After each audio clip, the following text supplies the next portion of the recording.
یہ میرے نبی کا خاندان ہے، نبی کا خاندان. میں حوالہ دکھاؤں گا، مجھ سے سنو حوالہ. حضرت سیدہ زینب نے سارے جنازے دیکھے، بھتیجوں کو، بھانجوں کو، سب کو شہید ہوتے دیکھا. عورتیں ڈرتی میت کو ہاتھ نہیں لگاتی، چیختی ہیں بیویاں. لیکن حضرت جناب زینب نے پتہ کیا دیکھا تھا؟ تو سننا ذرا. امام حسین کی لاش مبارک کربلا میں پڑی تھی اور امام حسین کا سر کاٹ کے نیزے پہ چڑھایا گیا تھا، اور وہ بیویوں کے سامنے سامنے خالی سر چل رہا تھا، اور سینکڑوں میل کا سفر کر کے دمشق کے بازاروں سے گزرتا وہ سر گیا. آج میں سر کی بات نہیں کرتا، سر کی. آپ مرد ہیں، جوان ہیں سارے. یہاں کسی کا کٹا ہوا ہاتھ پھینک دیا جائے نا، ہاتھ تو لوگ چیخے مار کے دوڑ جائیں گے. بلکہ ہاتھ تو دور رہا، کسی کی انگلی کاٹ کے یہاں پھینکی جائے تو لوگ چیخے مار کے مرد دوڑ جائیں گے. لیکن کٹا ہوا سر دیکھا، لاشیں دیکھے. یزید کا دربار آیا. بی بی صاحبہ کو نا ایسے عورتوں نے اپنے حالے میں لیا ہے. سیدہ زینب وہاں بیٹھ گئی. تو جب بولا نا یزید دربار میں، کہنے لگا کہ دیکھو اللہ نے عزت والوں کو عزت دی، معاذ اللہ ثم معاذ اللہ. اور میرے مخالفین کا کیا حشر ہوا جب اس نے دیکھے نا، ایک آدمی مجبور ہے، مقہور ہے، اتنا لمبا سفر ہے، غربت ہے، پیاس ہے، بیماری ہے. کیا انداز ہے جب اس عالم میں یزید کے دربار میں اس نے گستاخی کی امام حسین کی. یہاں لوگ کہتے ہیں کسی کو کچھ نہ کہو، کہ کیوں نہ کچھ کہیں. جو سیدنا امام حسین کے بارے میں بات کرے گا زبانیں کھینچیں گے اس کی. جو صحابہ کے بارے میں بات کرے گا ہم کرنے دیتے ہیں. یہ کیا بات ہوئی؟ گستاخی کرنا، بے ادبی کرنا، یہ کون سا دین ہے؟ یہ تو تم بے دینی پھیلا رہے ہو. سنو، جب اس نے بے ادبی کی تو سیدہ زینب چپ نہیں رہی، بلکہ حضرت زینب بولی اور کھڑی ہوئی، اور آپ نے تلاوت کی قرآن مجید کی اور آیتیں پڑھی. کہنے لگی وَتُعِزُّ مَن تَشَاءُ وَتُذِلُّ مَن تَشَاءُ بِیَدِکَ الْخَیرُ. اور آپ فرمانے لگی یزید تو کہتا ہے تیرے مخالفین پسپا ہو گئے، تجھے عزت ملی. آپ فرمانے لگے یہ تیرا دربار ہے نا، یہ تیرا سجا ہوا ہے نا، تیرا اس وقت ڈنڈا چلتا ہے نا. فرمانے لگی چند سال ٹھہر جا، تیرے اوپر لوگ لعنتیں برسائیں گے. اور فرمایا جب جمعے پڑھے جائیں گے تو لوگ میرے حسین کے نام کے خطبے پڑھیں گے. فرمایا آج یہ تیرا دربار ہے نا. حضرت نعمان بن بشیر صحابی رسول تھے، وہ کہتے ہیں میرے قریب ایک نابینا صحابی بیٹھا تھا. سنو سنو حوالہ میں دکھاؤں گا.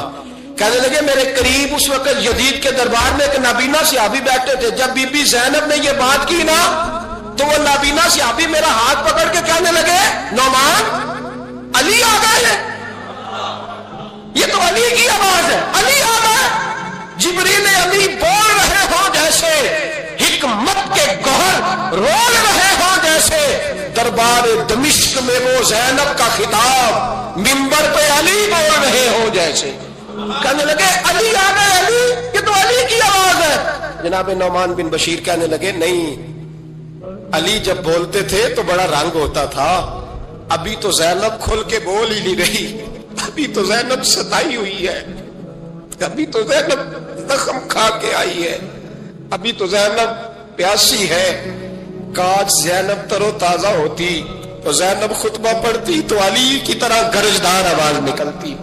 یزید کے محل کانپتے، جبریل امین بول رہے ہوں جیسے، حکمت کے گوہر رول رہے ہوں جیسے. دربار دمشق میں بی بی زینب کا خطاب منبر پہ علی بول رہے ہوں جیسے.